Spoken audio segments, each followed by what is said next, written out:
पश्चिम सिक्किमको पर्यटकीय रत्न छाँगे फल्स यात्रीको मन जित्ने स्वर्गीय झरना। पश्चिम सिक्किमको गेजिङ जिल्ला अन्तर्गत हरियालीले ढाकिएको पेलिङ देन्ताम सडक मार्गको बीच भागमा अवस्थित छाँगे फल्स अहिले पर्यटकहरूको आकर्षणको केन्द्रबिन्दु बन्दै गएको छ।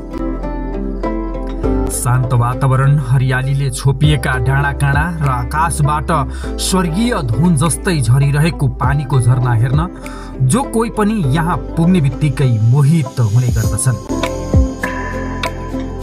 सिक्किम नै प्राकृतिकको सुन्दरताको खानी हो भन्ने कुरा धेरैले सुनेका छन्, तर छाँगे फल्सलाई नजिकबाट निहाल्ने जो कोहीले सिक्किम भनेकै प्राकृतिकको जीवन्त कविता हो भन्ने अनुभूति गर्ने गर्दछन्। उचालिँदै झर्ने पानीका छर्राहरू हावासँग नाच्ने बित्तिकै मानु धुलो नभई मोतीका दाना झरिरहेका छन् जस्तो भान हुन्छ। यही दृश्यले देशी विदेशी यात्रीहरूको मनलाई बाँधेर राखेको छ।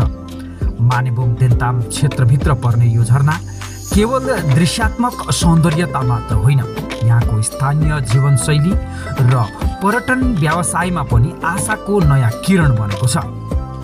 होटल, होमस्टे, स्थानीय भान्सा र हस्तकलाले पर्यटकहरूको स्वागत गर्दै क्षेत्रीय अर्थतन्त्रलाई मजबुत बनाउन थालेको छ। पहाडका जडीबुटी, पाखनबेत, सतुवा, कुड्की र जैविक तरकारीसँग स्थानीय परिकार चाख्न पाउने अवसरले यहाँ आउने पाहुनाहरूलाई झनै लोभ्याउने गरेको छ। पर्यटन व्यवसायहरू भन्छन् कि छाँगे फल्सले हाम्रो गाउँलाई बाहिरी संसारसँग जोडिदिएको छ। साँच्चीकै यहाँ आउने प्रत्येक पाहुना एउटा राजदूत झैँ बनेर फर्किने गरेका छन्, जसले सिक्किमको सौन्दर्यताको कथा अरूलाई सुनाइरहन्छ। यस स्थानलाई अझ व्यवस्थित र आकर्षण बनाउन हालै मानेबुङ देन्ताम निर्वाचन क्षेत्रका विधायक सुरेश कुमार सुब्बाको विशेष पहल देखिएको छ। पदमार्ग, विश्राम स्थल, भ्यू पोइन्ट र अन्य संरचना विकास गर्ने योजना अगाडि बढिरहेको छ। विकासका यी पलहरूले पर्यटकलाई अझ सहज र रमणीय अनुभव दिने सुनिश्चित गरिन्छ।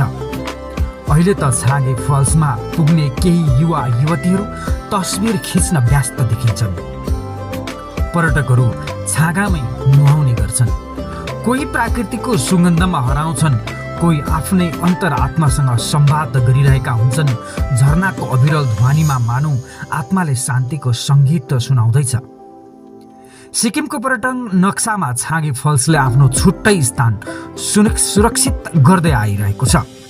प्राकृतिक सुन्दरतासँगै यहाँको सांस्कृतिक पृष्ठभूमि र स्थानीय आतिथ्यले यसलाई केवल घुम्न आउने ठाउँ नभई अनुभव गर्नुपर्ने जीवन्त क्षण बनाइदिएको छ। पश्चिम सिक्किमको यात्रामा जब छाँगे फल्स केवल बाटोको एउटा अंश मात्र रहेन, बरु यात्राको गन्तव्य बन्न थालेको छ। यहाँ आउने पाहुनाले आफ्नो मुटुभित्र एउटा अमिट सम्झना बोकेर फर्किन्छन्, जसले पुनः फर्केर आउने आशा आकांक्षा जागृत गराउँछ। हवस् त दर्शकवृन्द, यस्तै विभिन्न जानकारीमूलक भिडियोहरू लिएर हामी तपाईँहरूमा आज उपस्थित हुने नै छौँ। तबसम्मका लागि म केएन शर्मालाई पनि बिदा दिनुहोस्। नमस्कार।